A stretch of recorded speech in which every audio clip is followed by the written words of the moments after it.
نحمدہ ونصلی علی رسولہ الکریم بسم اللہ الرحمن الرحیم۔ جھونپڑوں میں سسکتی ہوئی بیویوں ہوں گے حالی تمہارے لیے وہ محل، جو محل تاجداروں نے بنوائے ہیں اپنی پیاری مہارانیوں کے لیے۔ حضرات گرامی قدر، ہم نے یہ وطن اگر حاصل کیا، ایک اسلامی فلاحی ریاست کے طور پہ حاصل کیا، لیکن دکھ کی بات یہ ہے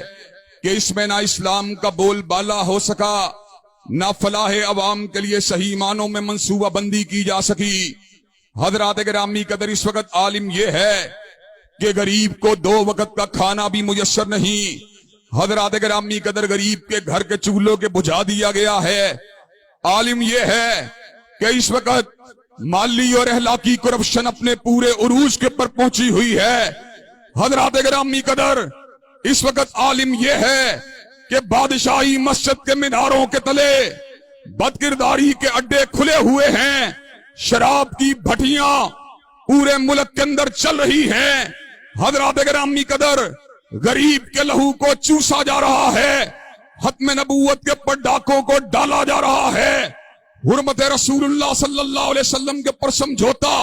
کیا جا رہا ہے، حرمت صحابہ کرام رضوان اللہ علیہ مجمعین کے بارے کے اندر حبس باطن کا اظہار کیا جا رہا ہے۔ ایسے عالم کے اندر ملک کی دینی جماعتیں اللہ تعالیٰ کے فضل و کرم سے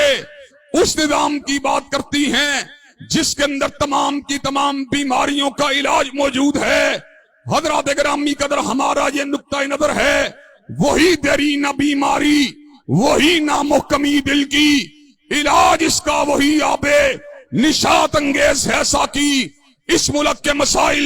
مسلم لیگ کے منشور سے حل نہیں ہوں گے، اس ملک کے مسائل تحریک انصاف کے دستور سے حل نہیں ہوں گے، اس ملک کے مسائل پیپل پارٹی کے سوشلزم کے نعرے سے حل نہیں ہوں گے، اس ملک کے مسائل اگر حل ہوں گے یا رب اکبر کے قرآن سے حل ہوں گے یا کالی کملی والے کے فرمان سے حل ہوں گے۔ حضرات گرامی قدر، اللہ تعالیٰ کے فضل و کرم سے جو اسلام کے محب ہیں ان کا ماضی اس بات کے اوپر گواہ ہے، جب بھی ملک کے اوپر کوئی ابتلا کا وقت آیا، اسلام سے محبت کرنے والے بلا چون و چرا میدان عمل میں نکلے۔ سانحۂ سکوت ڈھاکہ ہو یا کشمیر کا مسئلہ ہو یا دفاع پاکستان کا مسئلہ ہو یا ختم نبوت کا مسئلہ ہو یا دفاع صحابہ کا مسئلہ ہو، ملک کی تمام دینی جماعتیں آج ایک پیش کے پر موجود ہیں، اور اللہ تعالیٰ کے فضل و کرم سے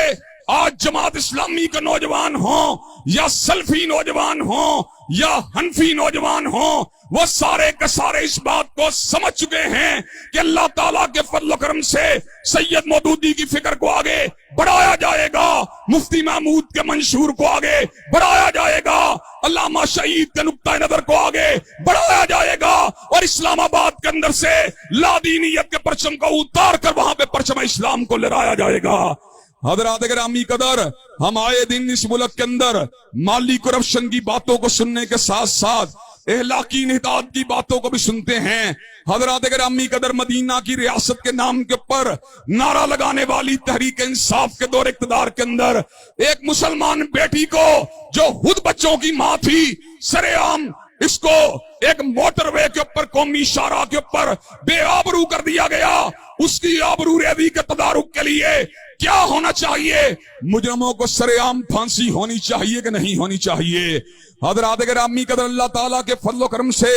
برادر اکبر سراج الحق ہوں یا برادر اکبر لیاقت بلوچ ہوں، انہوں نے اس مسئلے کے اندر اپنا واضح بیانیہ قوم کے سامنے پیش کیا ہے۔ حضرات گرامی قدر، مجھے کچھ گلہ آپ سے بھی ہے اور اس گلے کو میں آپ حضرات کے سامنے رکھ دینا چاہتا ہوں۔ ہم پورا کا پورا سال اس بات کی دعائیں مانگتے ہیں کہ اللہ تبارک و تعالی ہمیں حضرت عمر فاروق جیسا حکمران چاہیے، لیکن جب الیکشن کا وقت آتا ہے ہم نفاذ اسلام کی مخالفت کرنے والے سرمایہ داروں اور جاگیرداروں کے کندھے کے ساتھ کندھا ملا کر ان کے بیلٹ باکس کے اندر پرچی کو ڈال دیتے ہیں۔ انشاءاللہ ہم اس قوم کی تربیت کو کریں گے، ان کو جابروں کے خلاف کھڑا کریں گے، ان کو سامراجیت کے خلاف کھڑا کریں گے، ان کو جاگیردارانہ نظام کے خلاف کھڑا کریں گے، ان کو سرمایہ دارانہ نظام کے خلاف کھڑا کریں گے اور انشاءاللہ اس ملک کے اندر کالی کملی والے کے قانون اور نظام خلافت راشدہ کو قائم کر کے چھوڑیں گے۔